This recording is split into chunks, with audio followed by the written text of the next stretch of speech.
Broadcasting live from the Albay PIO News Center, providing you the most exclusive news update from all over the province. This is 12 o'clock Newsbreak.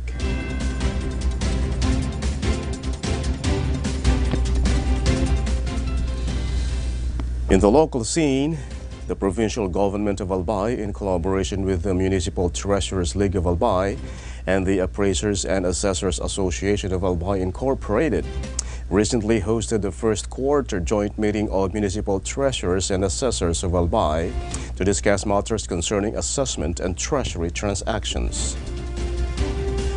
The meeting aimed to serve as an avenue for coordination between assessors and treasurers to ensure that financial data are accurately recorded, taxes are appropriately assessed, and budgets are effectively managed. In other story, official elected as National President of the League of Youth Development Officers of the Philippines, LYDOP, Rondon Ricafort, said that earning trust through work dedication contributed to his recent leading the organization.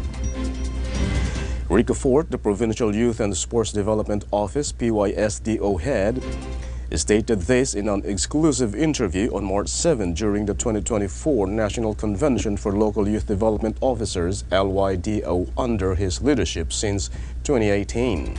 Ricafort also expressed his gratitude for formally electing him after holding the interim position for 6 years.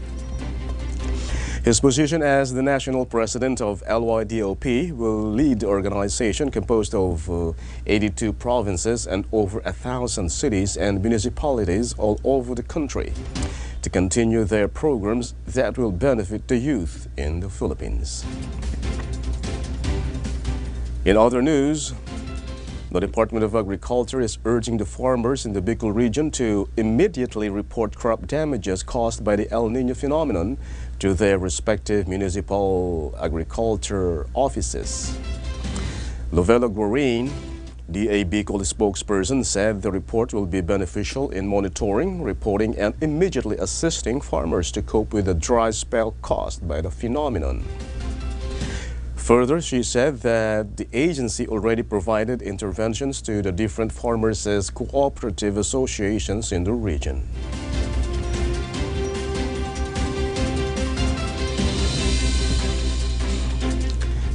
In the national scene, televangelist Apollo Kibuloy is being given by the Senate 48 hours to explain why he should not be arrested and detained at the office of the Sergeant-at-Arms.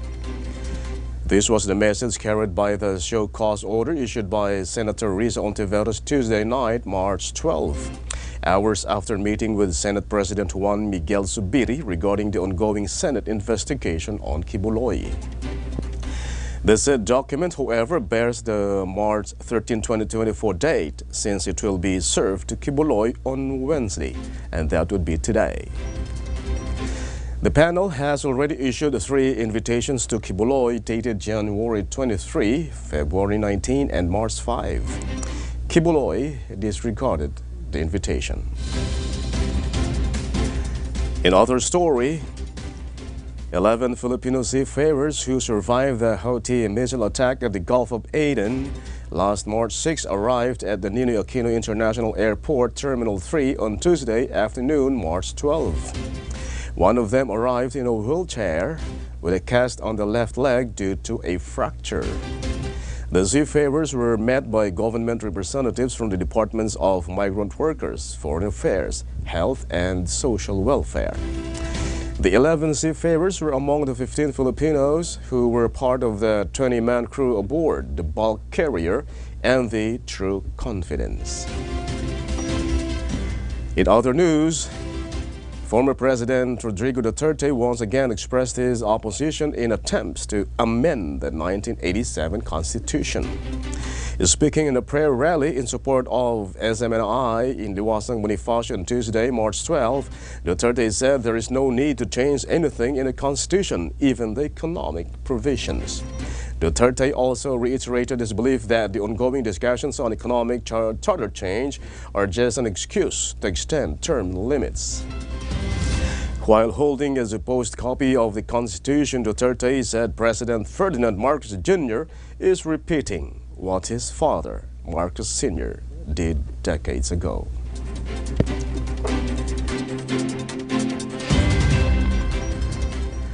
And in the news outside the country, the United States is preparing a new military aid package for Ukraine that could be worth as much as $400 million. Two U.S. officials told Reuters on Tuesday, March 12.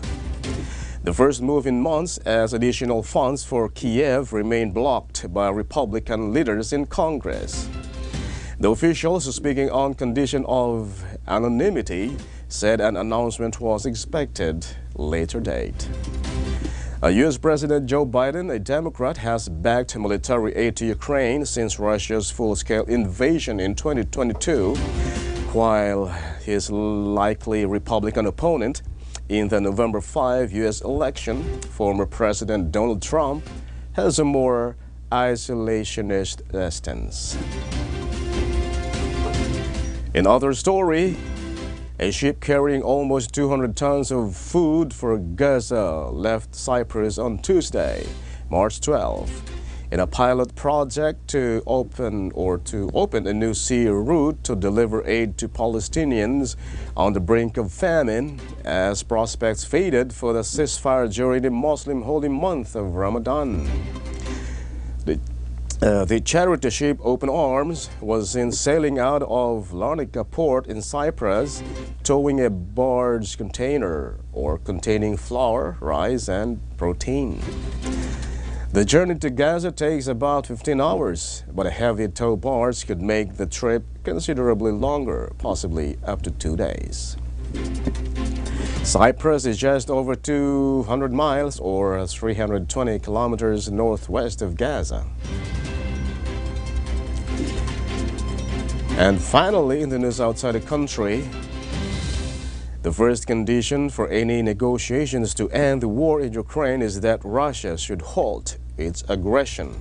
The second in command to Pope Francis said in a newspaper interview on Tuesday, March 12. Ukraine's foreign ministry summoned the papal nuncio on Monday to express disappointment with previous comments by Francis that Ukraine should show the courage of the white flag and open talks with Russia to end the two-year-old war. Cardinal Pietro Parolin, the Vatican Secretary of State, said that the Vatican was pressing for a ceasefire and, first of all, it should be the aggressors to stop the firing.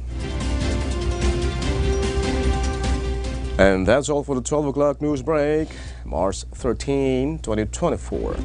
We'll be right back tomorrow for more news updates. And thanks to our 12 o'clock news break writer, Frasha May Boras, and on the technical side, Chad Bobbies. And of course, to our Provincial Information Officer, Attorney Mary Luduca Castillo.